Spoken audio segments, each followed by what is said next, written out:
Bien, bonjour à tous. Heureux de vous retrouver. Je ne vous demande pas ce que vous avez fait pendant la semaine de pause. Du passé, nous sommes séparés, peut-être définitivement séparés. Et c'est d'ailleurs la coupure moderne qui éloigne l'idée que le temps passé puisse exiger de nous quelque chose comme du dévouement.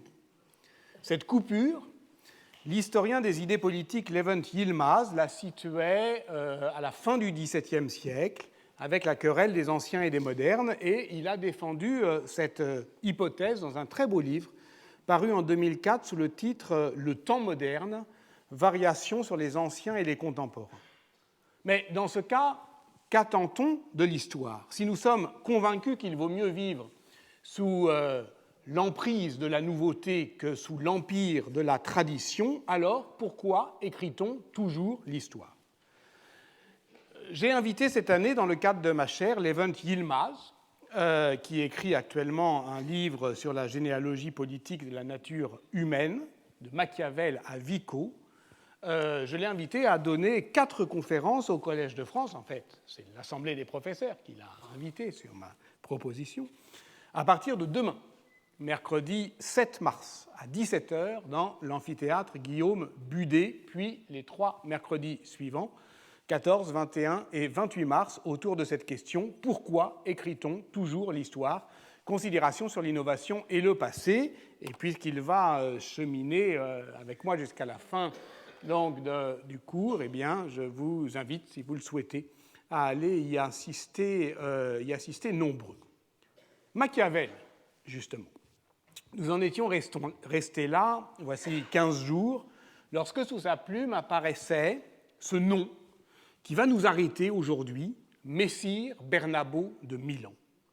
Nous en étions là, en suspens, puisque à la toute fin de notre réflexion sur ce que j'avais proposé d'appeler la novélisation du réel, c'est-à-dire la capacité à saisir par la fiction cette puissance d'advenir que l'on désigne justement en français médiéval du nom de nouvelle, il s'agissait au fond de tenir cette position machiavélienne face à l'indétermination des temps, de tenir cette position proche du point de bascule de la fiction borgésienne devant ce qu'il appelle, dans son essai sur le champ dantesque disant « les 2 agonies possibles du Gaulin », cette oscillante imprécision.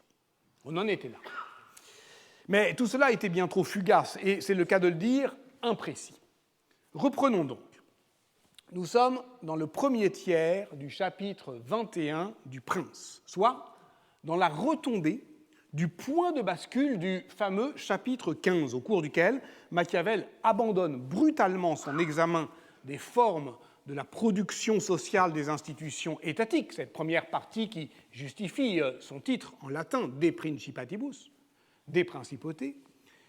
Et c'est un tête-à-queue, le chapitre 15, une sorte de revirement de plomb qui est aussi un renversement doctrinal, puisque le secrétaire florentin prend congé de toute la tradition politique médiévale d'inspiration aristotélicienne, foin de typologie subtile, il laisse sur place tous les miroirs au prince pour aller droit à la vérité effective de la chose. Andare dritto alla verità effettuale della cosa.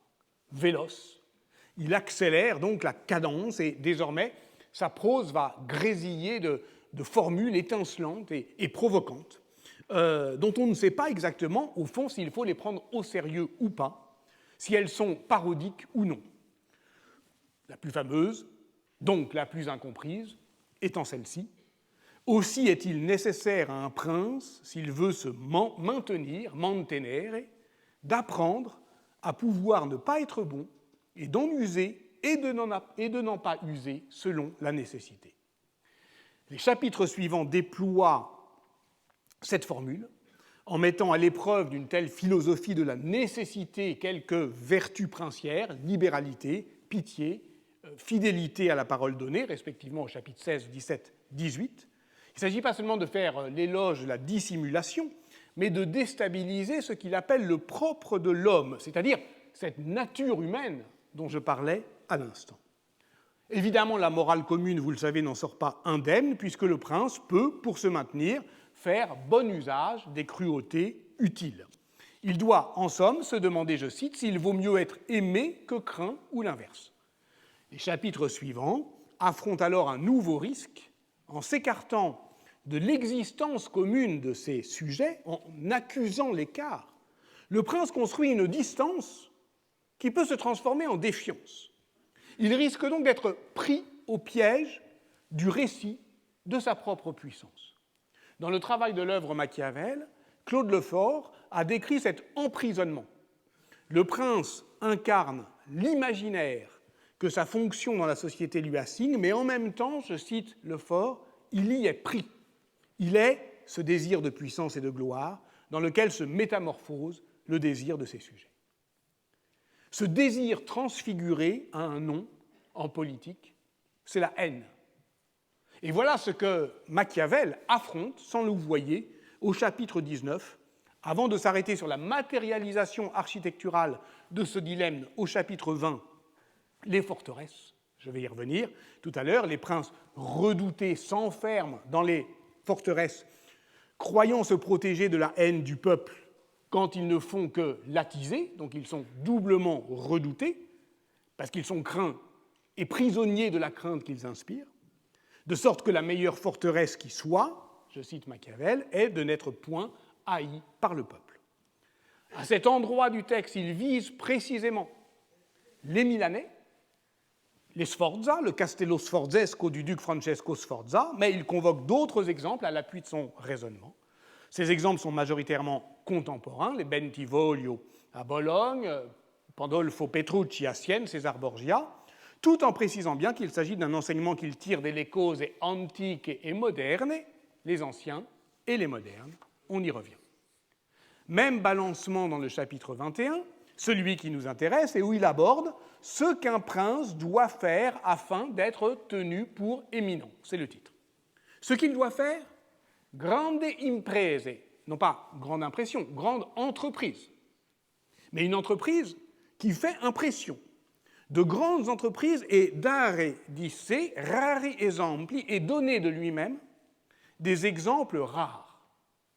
Rares doit sans doute être compris ici comme exceptionnel, propre à frapper les esprits. On retrouve dans le discours sur la première décade de Tite-Live, 3.34, la même expression, rares exemples, rari esempi, avec cette précision, par quelques faits ou dits exceptionnels, fatto o detto, fait ou dit, les deux principaux exemples développés dans le chapitre étant, là encore, modernes et antiques.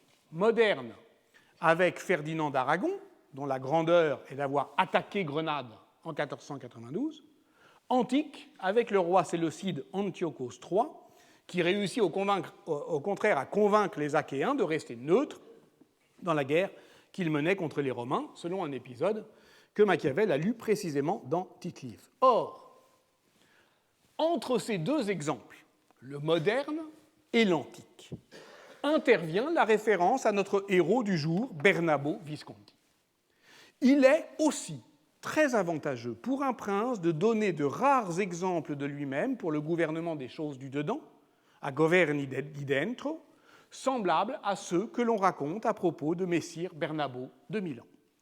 Quand il en a l'occasion, lorsque quelqu'un fait quelque chose d'extraordinaire, ou en bien ou en mal, dans la vie civile, il doit choisir une façon de le récompenser ou de le punir, dont on sera amené à beaucoup parler.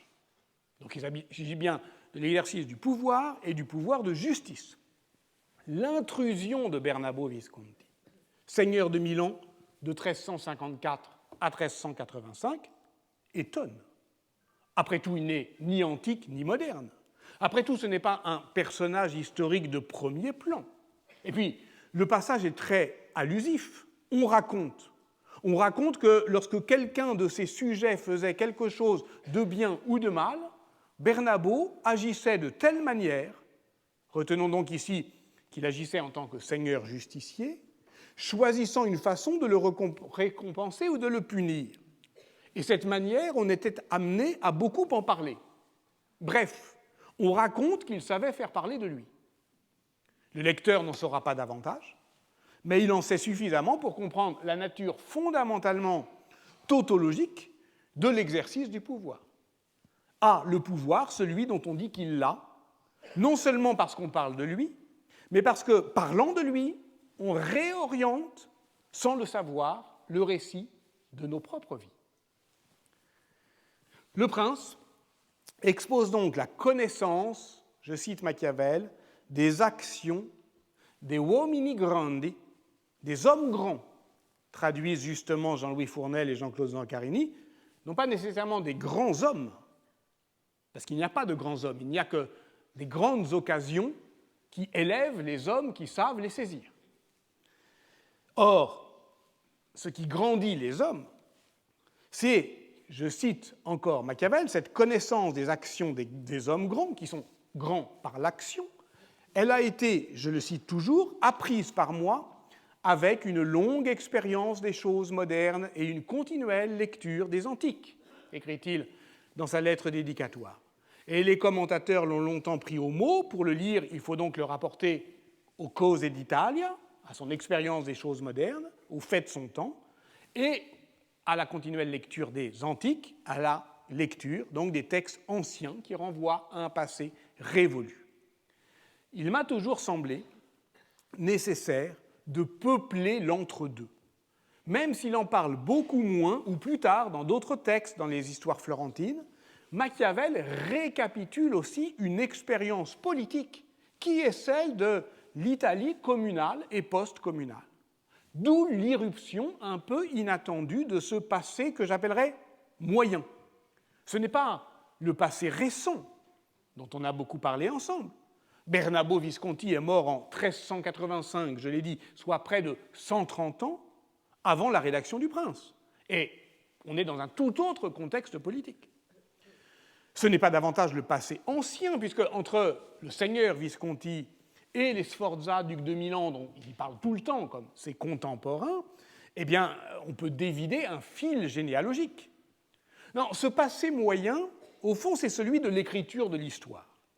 Et voilà pourquoi, lorsque Machiavel écrit ses Storie Fiorentine et 10 ans plus tard, il évoque à plusieurs reprises Bernabo Visconti, mais précisément, il l'évoque pour n'en rien dire vraiment que sa place dans une généalogie. À 5 reprises dans le récit, Messire Bernabo apparaît, mais furtivement, seulement, je dirais, pour nommer le temps.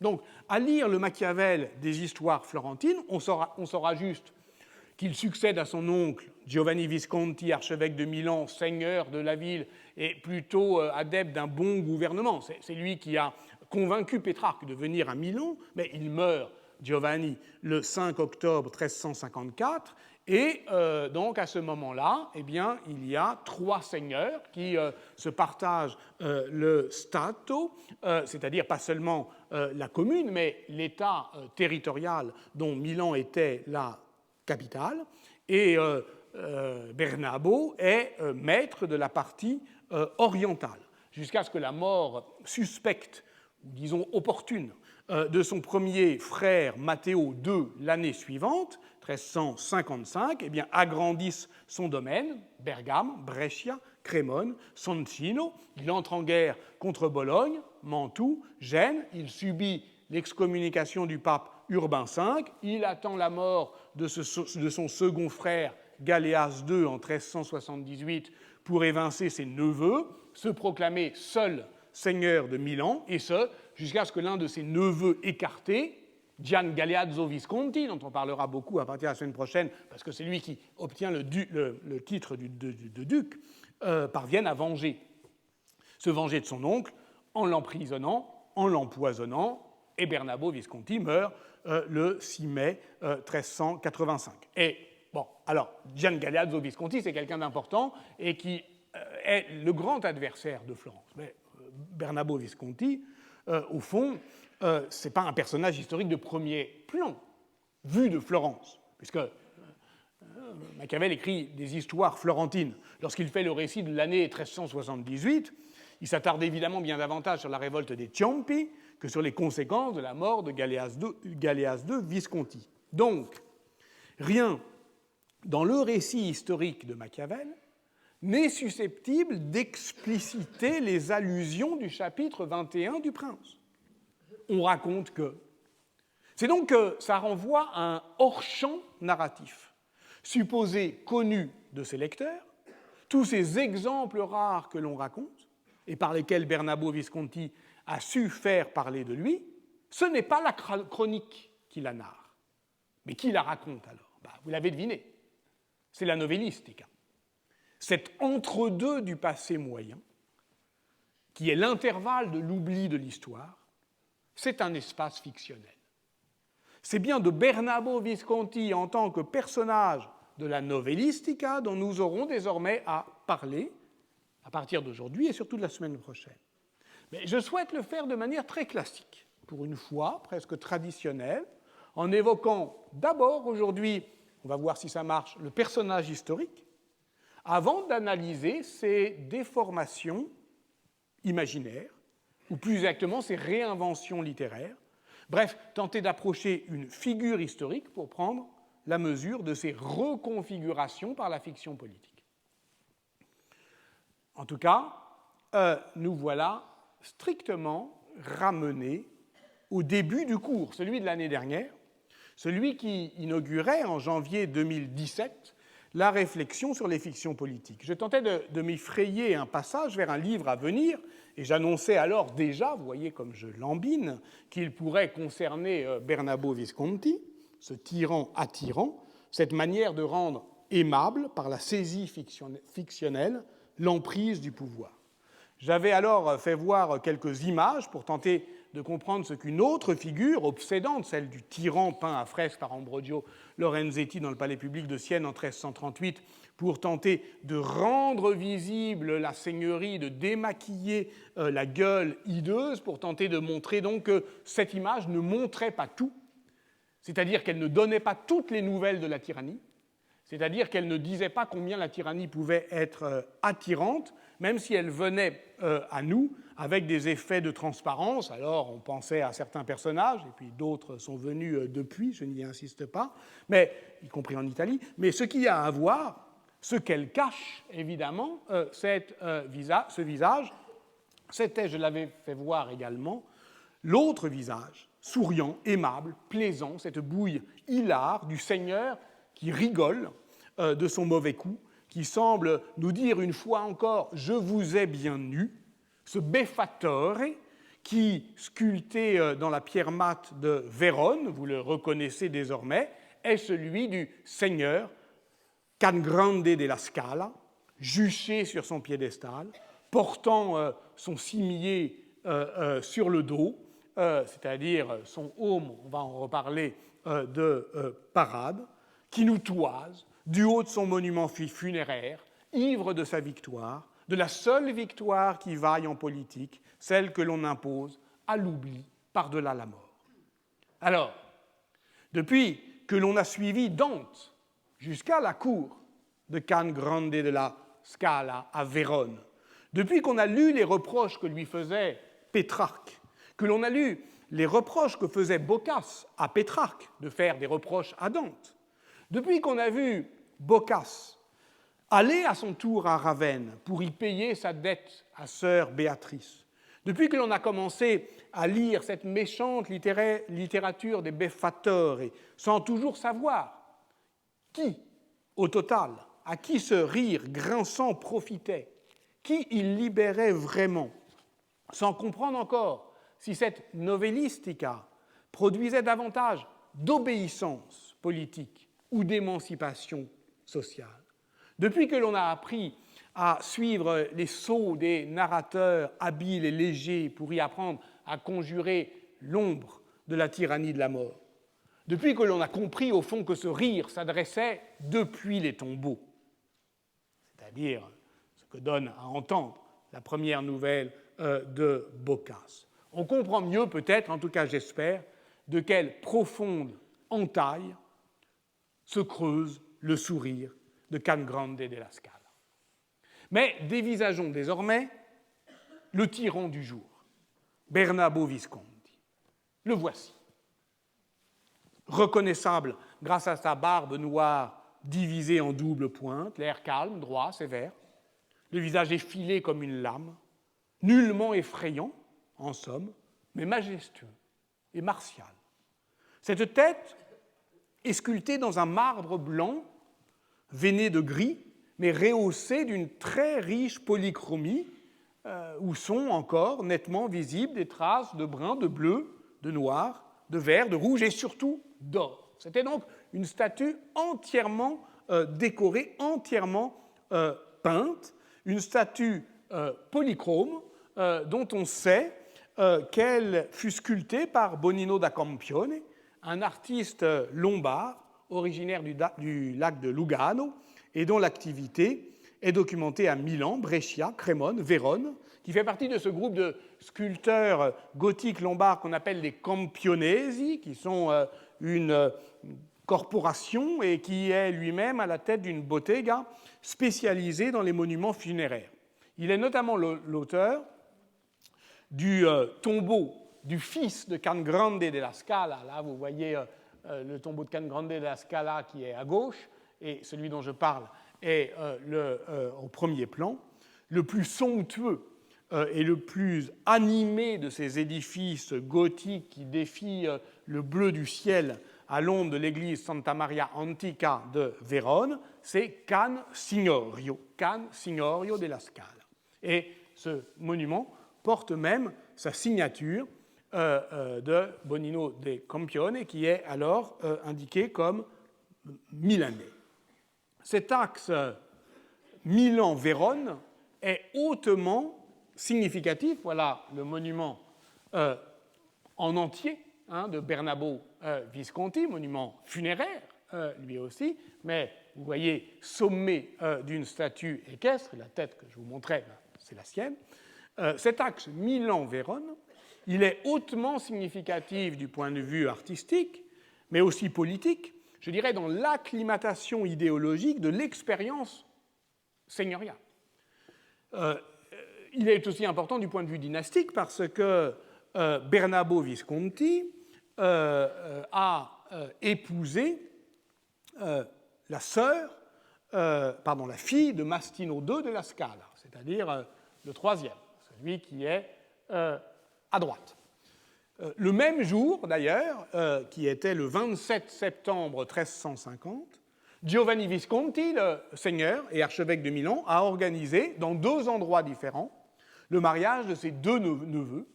Galeazzo a épousé à Rivoli la sœur du comte de Savoie et Bernabo à Vérone, la fille de Mastino II della Scala.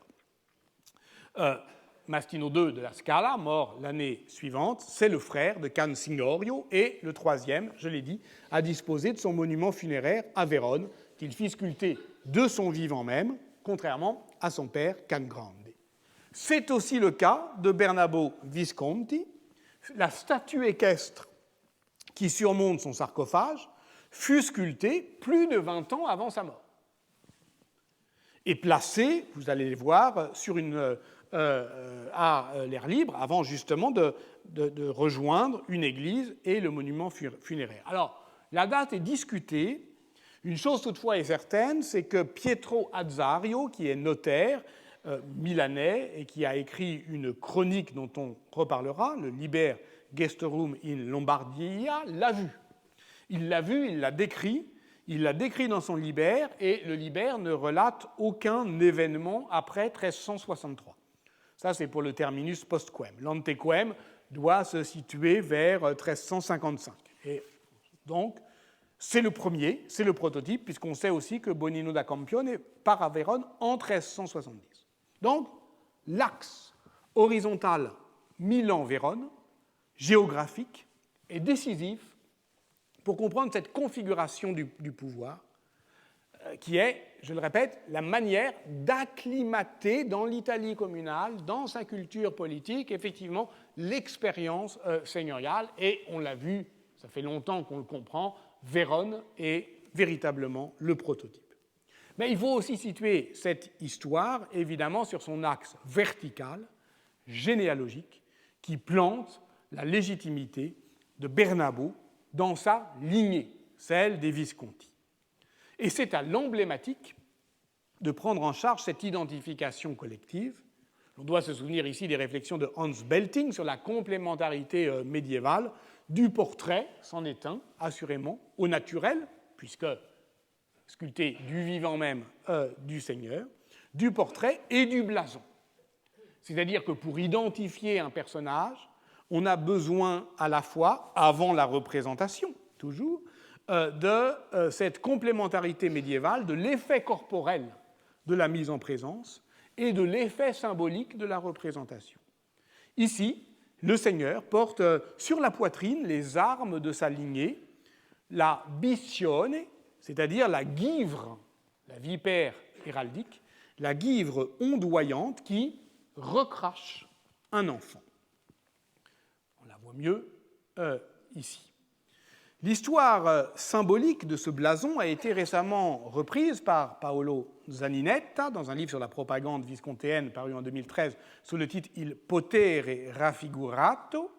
Ce symbole apparaît à la fin du XIIIe siècle dans les textes, notamment sous la plume de Bonvesine de la Riva, et les premières attestations iconographiques datent des années 1330. Ici, vous le voyez, du temps de la seigneurie d'Azzone et Visconti, sur la façade du palais archiépiscopal ou de la chapelle San Gottardo in Corte, mais c'est Bernabo Visconti qui, en même temps que son frère Galeazzo, là vous avez ici BG, Bernabo Galeazzo, c'est la même monnaie d'argent et de florin d'or, qui, pour la première fois, l'adopte dans son monnayage, au revers de cette ambroise de Milan avec son fouet que je ne vous fais pas l'injure de vous présenter. Et vous reconnaissez cette guivre qui se trouve sur un écu qui lui-même est sur un cimier, c'est-à-dire justement ce heaume de parade qu'on avait vu aussi dans le dos de Can Grande della Scala. Cette emblématique renvoie à une fiction politique, celle des origines de la dynastie des Visconti qui puiserait dans le merveilleux chevaleresque matiné d'idéal de croisade. La lignée, on le sait, remonte à Ottone Visconti, archevêque de Milan et premier seigneur, en 1277. On raconte que le père d'Ottone, qui s'appelait Uberto, aurait tué un dragon dans les environs de Milan, dragon qui terrorisait le pays. Motif classique à la fois de la géographie et de la littérature courtoise. Une variante de la légende met en scène le seigneur de Pavie, Boniface, dont le fils aurait été saisi au berceau par un serpent géant pendant qu'il était en croisade. De retour chez lui, il traque le monstre, lui fait recracher son fils, miraculeusement vivant. Mais la plus reprise des histoires transmises par la tradition lombarde s'inscrit encore dans l'horizon de croisade. C'est Ottone lui-même qui a vaincu un chef sarrasin qui portait comme cimier son casque avec un serpent ondoyant qui vomissait un enfant. Donc c'est un symbole qui aurait été arraché à l'ennemi. Et ce d'autant plus que c'est l'emblème, dit-on, d'Alexandre le Grand, car, précisera plus tard Paolo Giovo, il est en Orient des espèces de serpents qui font leurs petits par la bouche, comme l'oiseau Isis enfantait les siens, et comme Jupiter cracha la prudente Minerve. Et les Sforza, plus tard, au XVe siècle, se plairont, eux aussi, à se dire dux anguiguer, c'est-à-dire né du serpent. On pourrait d'ailleurs s'amuser à suivre à la trace le symbole de la vipère ondoyante dans la culture visuelle contemporaine. On la retrouve dans le logo d'Alfa Romeo. Alfa, je signale que ça s'appelle Anonima Lombarda Fabrica Automobili. Donc c'est pour dire l'origine lombarde et milanaise. L'Inter de Milan, évidemment. La Fininvest, une des entreprises qui a fait la fortune de Silvio Berlusconi, euphémise la guivre puisqu'elle ne recrache plus un enfant mais une fleur, mais c'est dire avec suffisamment d'éloquence combien effectivement la culture des dominants joue avec arrogance justement des effets de transgression. Et puis, sur justement une des villas de Berlusconi, on retrouve ce motif. J'ai trouvé cette photo sur un site complotiste qui pense que c'est une cible pour les extraterrestres, mais non, et que c'est un serpent aztèque. Non, non, c'est juste Berlusconi, quoi. C'est pire, c'est Berlusconi, quoi. C'est pas... Voilà.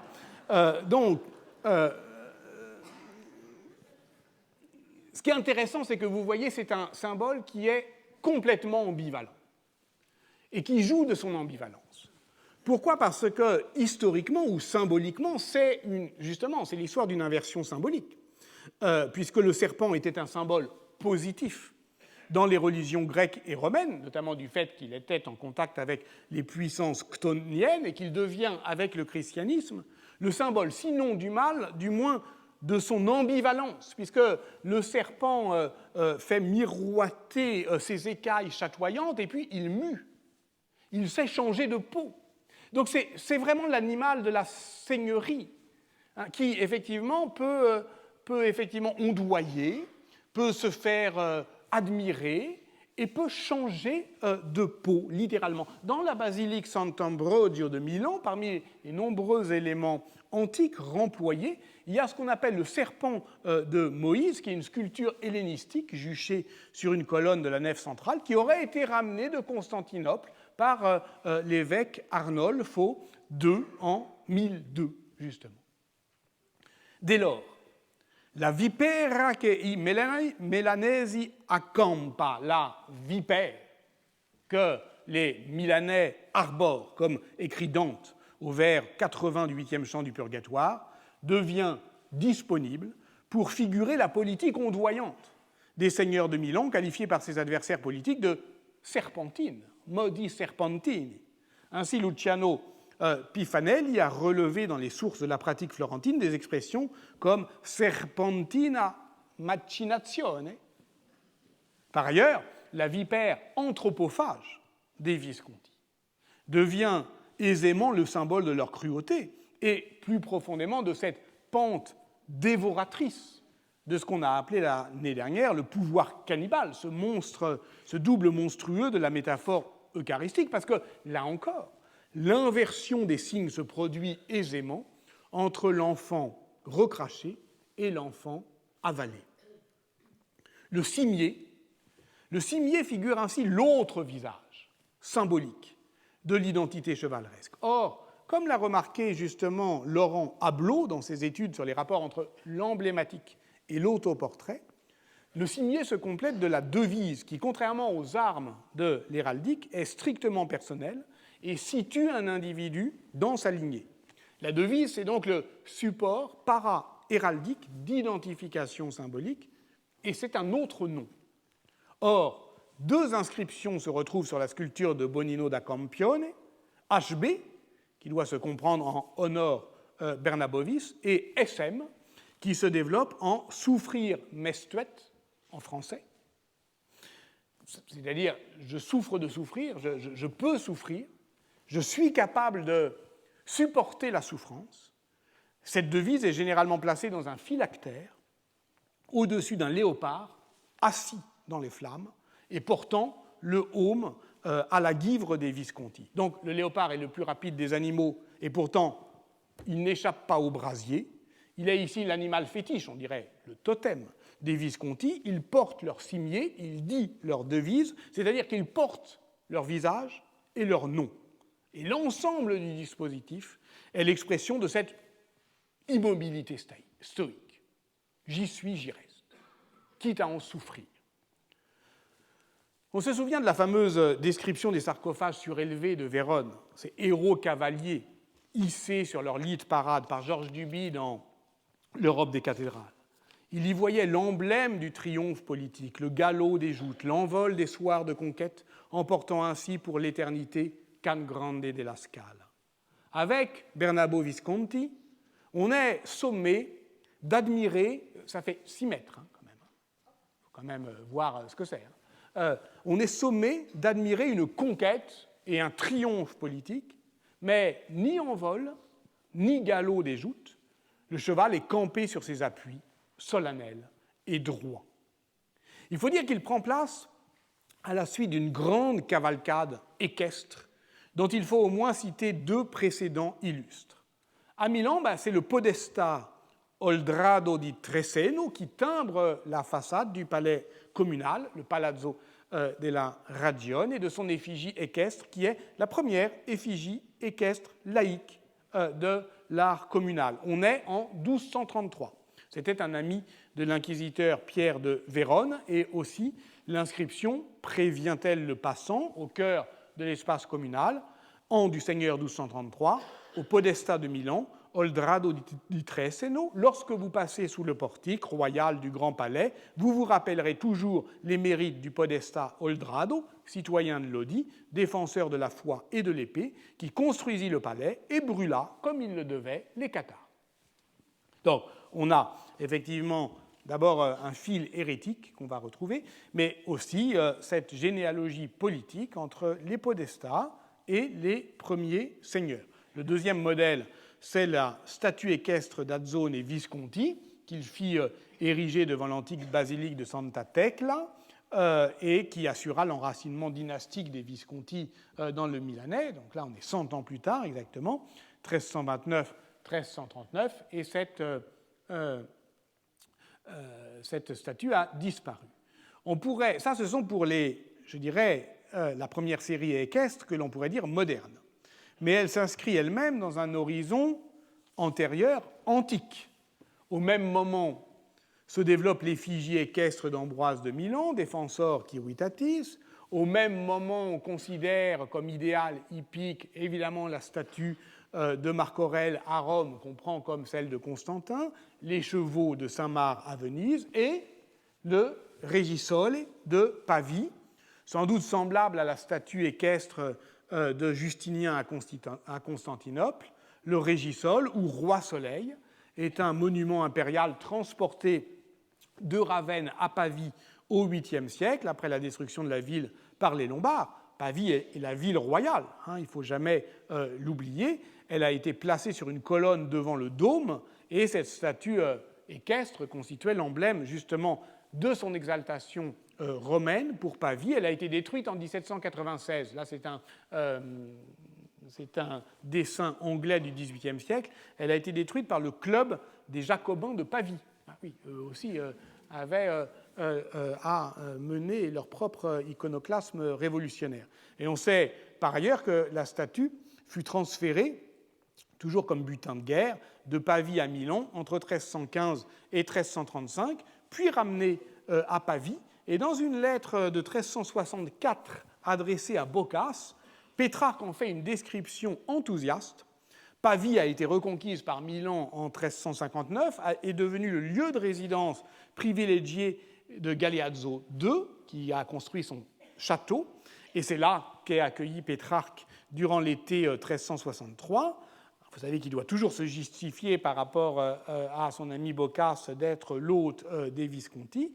Dans sa lettre, la première du livre 5 des Séniles, des lettres de vieillesse, il la décrit ainsi. « Si tu venais, dit-il à Boccace, tu verrais ceci, une statue équestre en bronze recouverte d'or au sommet du forum qui semble gravir à vive allure le sommet de la colline. » Et on notera d'ailleurs que Léonard de Vinci, en 1490, lorsqu'il travaillait aussi au naturel, dans les écuries de Sforza, à construire le monument équestre de Francesco Sforza, a vu le Régisole et en a fait aussi des descriptions de vie.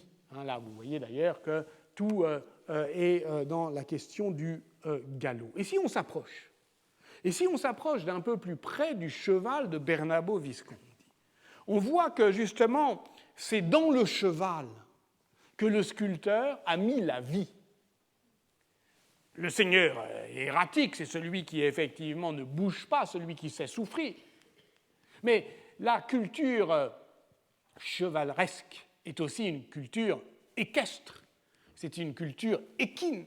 Et donc tout aussi est rassemblé dans la figure de ce cheval.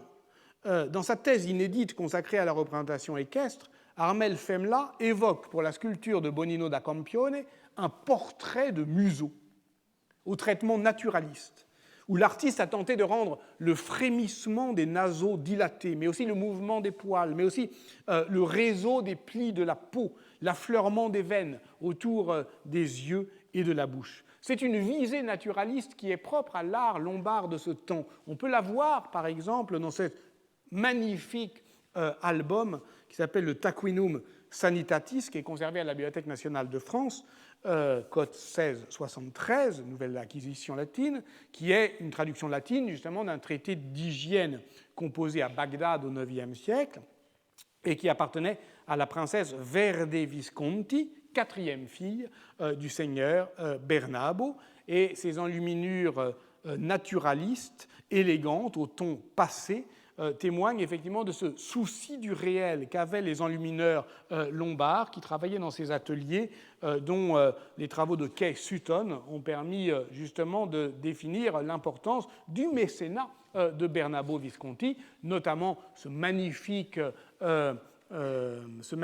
Guiron le Courtois qui est composé, qui est une compilation des romans arthuriens composés à la demande d'Édouard Ier d'Angleterre par Rusticiano de Pise, celui à qui Marco Polo dicte son devisement du monde en 1273.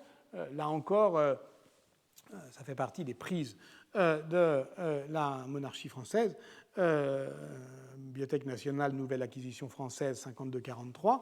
On retrouve les mêmes tonalités atténuées qui plongent les scènes dans l'atmosphère irréelle de la grisaille, alors que les représentations animales ou la mise en scène des données spatiales produisent des effets naturalistes saisissants. Et c'est un manuscrit inachevé. Là, vous voyez quelques ombres non encore colorées de chevaux, inachevés parce que laissés inachevés par la mort de Bernabo Visconti. Bernabo Visconti est donc l'homme de cette culture courtoise raffinée qui correspond sans doute à son éducation. Entre 1346 et 1350, il a été, avec son frère Galeazzo, contraint à l'exil. Il passa son enfance otage des cours princières de Savoie, de Flandre, de France. En 1348, pendant la peste, il est l'hôte du roi Philippe VI de Valois. Puis il va à Chambéry. Il est avec sa sœur Bianca, 10 ans, Amédéo VI, 12 ans. C'est une cour d'enfants. Et évidemment, il faut comprendre ce que signifie la culture chevaleresque pour cette génération. Lorsqu'il se marie en 1350, il savait tournoyer selon l'usage en France et en Allemagne, écrira à la fin du XVe siècle l'historien Bernardino Corio.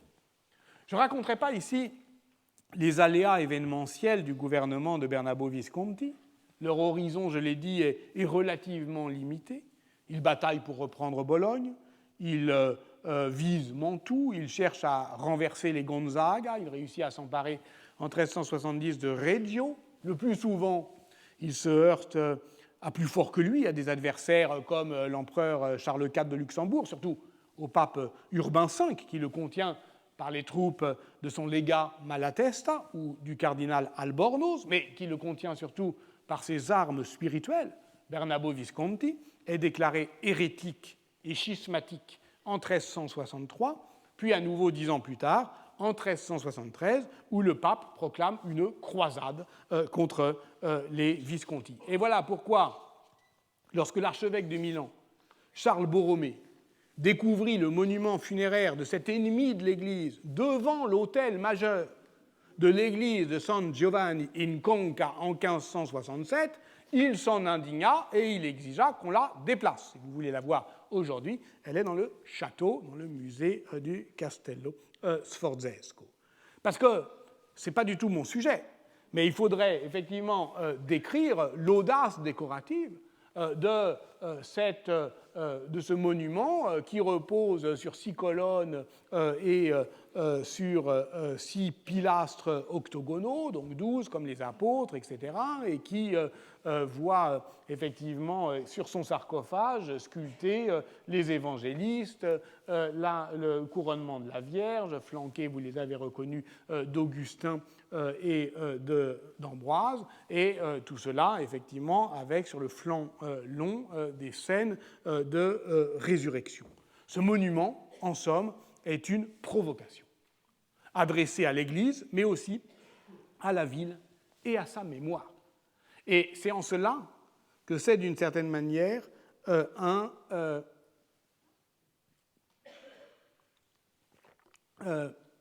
monument qui a à voir avec la sacralité. Je vais essayer de comprendre, d'expliquer pourquoi. Pourquoi ? Parce qu'il est justement pris dans une structure architecturale, je vais vous la faire voir, qu'on appelle la rocca, c'est-à-dire justement une forteresse, celle dont Machiavel disait qu'elle devait protéger de la haine du peuple, mais qu'en réalité, elle l'attisait. Dans les années 1330-1340, les Visconti verrouillaient la plupart de leurs cités sujettes, Crema, Lodi, Brescia, Bergame, par la construction de ces citadelles que Galvano Fiamma analysait sans embâche comme un moyen d'intimidation des élites locales. Et je trouve très intéressant que dans les sources lombardes, la rocca soit souvent qualifiée de recinto sacro, c'est-à-dire de recet sacré. Mais sacré doit ici s'entendre comme isolé, retranché, mis à l'écart, qui contraste effectivement avec la forme de sacralité civique construite au centre de la cité par le binôme palais-cathédrale. Donc en se retranchant du cœur de la cité, évidemment, le seigneur se impose une mise à l'écart, accuse l'écart, se construit comme sacré, c'est-à-dire intouchable. Et c'est effectivement une transgression. Mais il y a pire que la forteresse. C'est l'enclos seigneurial. Il ne contente pas d'écraser la ville, mais il en détruit l'agencement.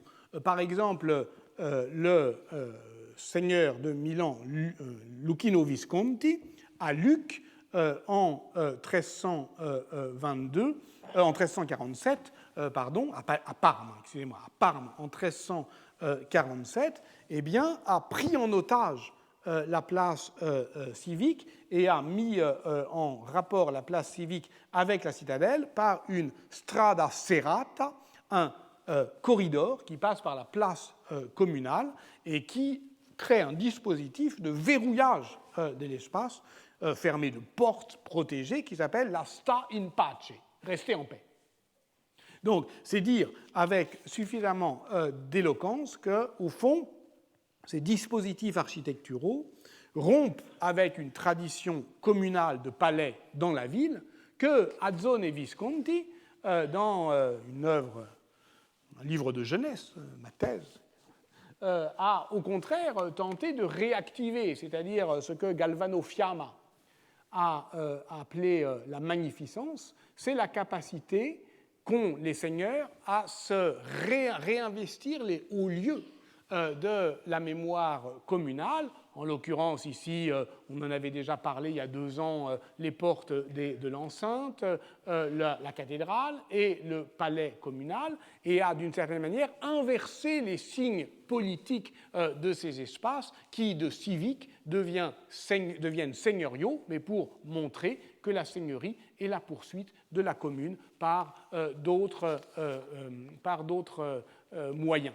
Cette inversion douce des signes, c'est cela que Bernabo, au fond, attaque. C'est à cela, avec cela, qu'il rompt. Et ça, justement, parce qu'il se fait construire son propre palais, qui est en marge de la ville,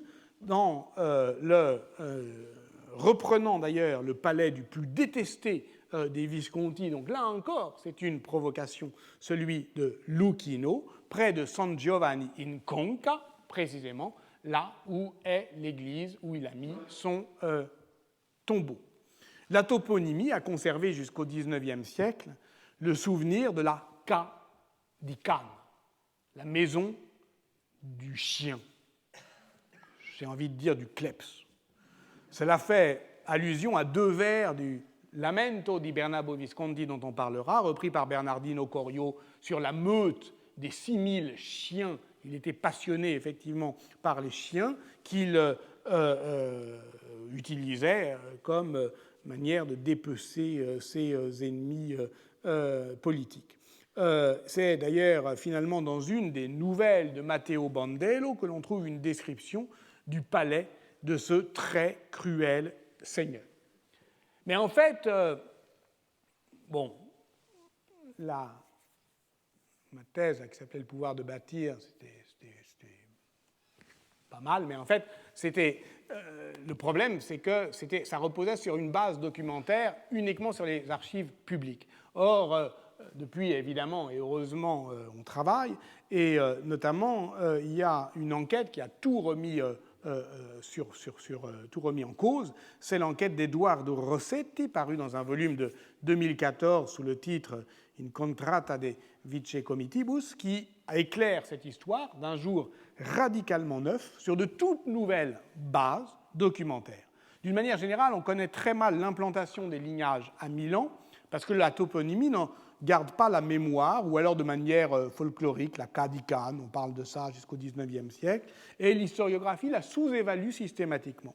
Or, l'historien Edoardo Rossetti a étudié l'implantation de la résidence de Bernabo Visconti à partir de son démantèlement à gauche par lotissement, puisque dès qu'il est mort, évidemment, à partir de 1385, on a démantelé son palais, mais évidemment, ça se fait par lotissement, et de 1385 à 1447, et en prenant des actes notariés essentiellement en 1477 et en 1531, et en voyant comment la zone était ne serait-ce que qualifiée, il a pu, par un travail très patient de reconstitution de l'archéologie invisible aujourd'hui de ce quartier, mais à partir de ce qu'en disent justement les mentions des notaires qui le démantèlent, il a pu prendre la mesure de ce que moi je n'imaginais pas et que personne, au fond, n'imaginait. D'abord, on relève un nom omniprésent, Aola. C'est une cour, mais aulique, c'est-à-dire au sens impérial. Ensuite, on distingue leur emploi des matériaux antiques, de la polychromie, des colonnes. Enfin, on prend la mesure d'un palais qui a l'allure et la dimension d'un palais impérial. C'est d'abord un palais double. Alors, vous voyez notre statue, avant qu'elle ne surmonte le sarcophage, donc du vivant de Bernabo, qui est sur la place publique, qui est devant l'église, San Giovanni in Conca, c'est celle-là. Mais San Giovanni in Conca étant complètement saisi, capturé par un enclos seigneurial fermé. Et une cour double, avec la domus de sa femme, Regina della Scala, et celui de Bernabo. Regina della Scala, 20 000 mètres carrés. D'ailleurs, c'est une recherche à venir, c'est qu'on sous-estime et l'importance et le mécénat des seigneurs, femmes Visconti. Et il y a un modèle du palais double qu'on connaît aussi d'ailleurs à Vérone. Le prototype est là encore véronais. Massino II de la Scala et Taddea da Carrara avaient chacun leur palais. On a donc un complexe palatial qui englobe l'église, qui ménage un passage par un pont couvert vers les autres palais. Voilà, le strada coperta, comme celui de Lucchino, qui est cette échappée qui permet cette échappée belle. Et donc, c'est ce qui s'exprime ici, c'est bien un pouvoir sacré. Non parce qu'il emprunte à la sacralité de l'Église, mais parce qu'il s'impose comme séparé, retranché, et qu'il retranche l'ensemble du quartier. Et ça, on n'en avait pas du tout une idée. Ça représente 1/6 de Milan. C'est 1/6 de l'espace d'une des villes les plus peuplées d'Europe qui est capturée, mordue par le pouvoir seigneurial. Alors revenons une dernière fois pour conclure sur ce monument funéraire. Dans la description qu'il fait du monument avant 1363, le notaire Pietro Azzario explique que les deux vertus postées à côté du chevalier sont celles sur lesquelles Barnabo s'appuie pour gouverner. Vous voyez ces deux vertus féminines qui flanquent le cheval, et avec les flancs alourdis et épais de cet impressionnant destrier qui, vous voyez, repose littéralement sur ces figures. Eh bien, la force à gauche, avec évidemment son lion, et la justice à droite, avec sa balance. La force et la justice.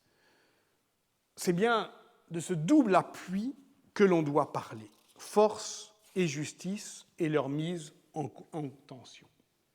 Ce qu'a montré Andrea Gamberini, c'est que les gouvernements de Galeazzo II et de Bernabo Visconti s'opposaient particulièrement quant à l'exercice de la justice.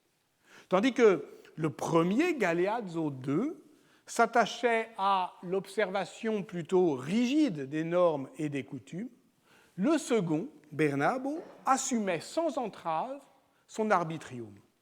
Donc, ce qu'on considère comme juste une rivalité fraternelle ou une déchirure de factions, en réalité, c'est peut-être un partage des rôles. C'est peut-être, au fond, l'expérience de deux styles de gouvernement. À une protestation des citoyens de Reggio, mécontents de la révision de leur statut urbain suite à la conquête en 1370, Bernabo répondait en 1371 d'une formule qui claque comme un manifeste du pouvoir seigneurial en voie d'absolutisation, faciemus et defaciemus decreta praut nobis placuerit. Je fais et je défais les décrets selon mon bon plaisir. Cet arbitraire dont on a saisi ensemble, je dirais, toute l'importance à la fois juridique et littéraire, c'est l'arbitrium de Dante, ce qui l'avait d'ailleurs attiré à Vérone. Cet arbitraire, notons-le au passage, ressort moins du caprice princier que du gouvernement par la grâce.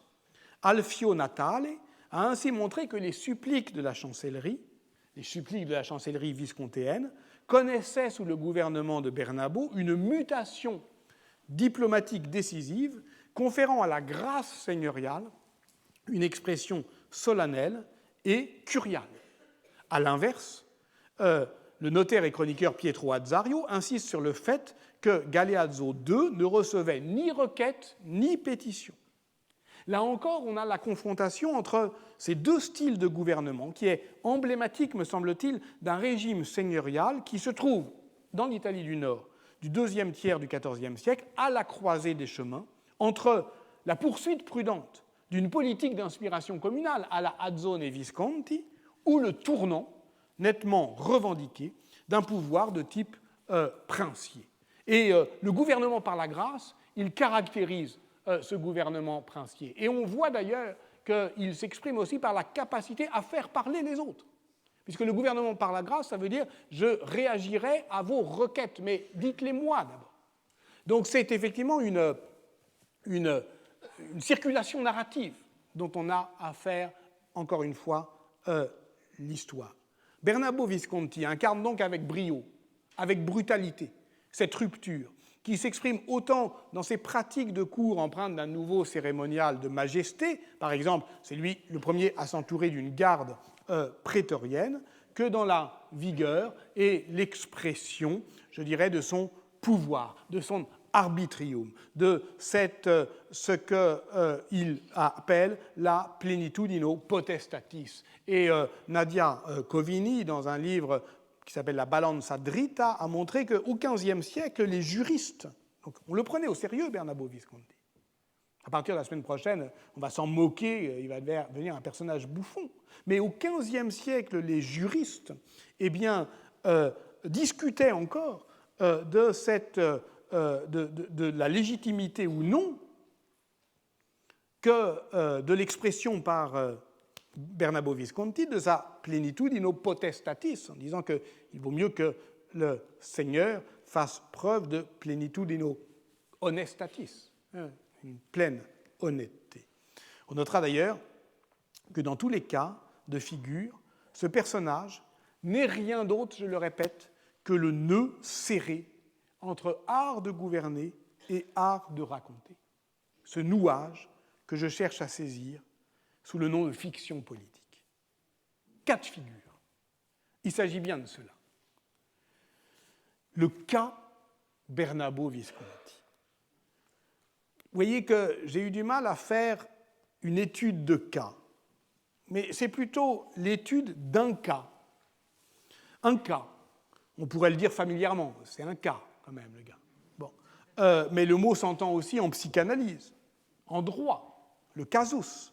Et aussi, on l'a vu ensemble, au croisement du droit et de la psychanalyse, en termes fictionnels. C'est à la fiction de prendre en charge ce que André Jolès, je l'avais dit dans la deuxième séance, appelait la forme du cas. J'en rappelle la définition. Elle a ceci de particulier qu'elle pose une question sans pouvoir donner la réponse, qu'elle nous impose l'obligation de décider, mais sans contenir la décision elle-même. Nous revoici donc, pour terminer tout à fait, dans la position machiavélienne, face à l'indétermination des temps. Voici pourquoi il était bien illusoire de vouloir saisir la personne avant le personnage, la réalité historique avant sa déformation fictionnelle, parce qu'on a indissociablement l'un et l'autre, l'un par l'autre, et aussi pour les raisons que je donnais au début de l'heure, parce que le point de bascule du Prince, c'est précisément celui qui mène de la formation historique des États à l'anthropologie politique des pouvoirs. C'est aussi un partage de la qualità dei tempi. C'est celui d'une seigneurie qui s'impose en donnant des nouvelles de sa propre tyrannie, qui prétend qu'elle n'a pas encore choisi le chemin, alors que peut-être elle l'a déjà choisi. Ce que l'historiographie sépare, il y a deux styles de gouvernement, celui de Galeazzo, celui de Bernabo, comme dans les séries policières, Good Cop, Bad Cop. En fait, la fiction les rassemble, la force et la justice. On pourrait dire qu'il y a tension, qu'il y a contradiction, qu'il y a déchirure intime, mais on pourrait aussi dire tout aussi bien le contraire, c'est-à-dire que ce sont ces deux femmes qui soutiennent les flancs lourds de ce cheval. Et au fond, qu'il y a, comme disent les juristes, force de loi.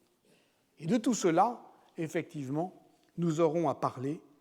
Je pense que Bernabo, on va s'occuper de ton cas. Voilà, merci.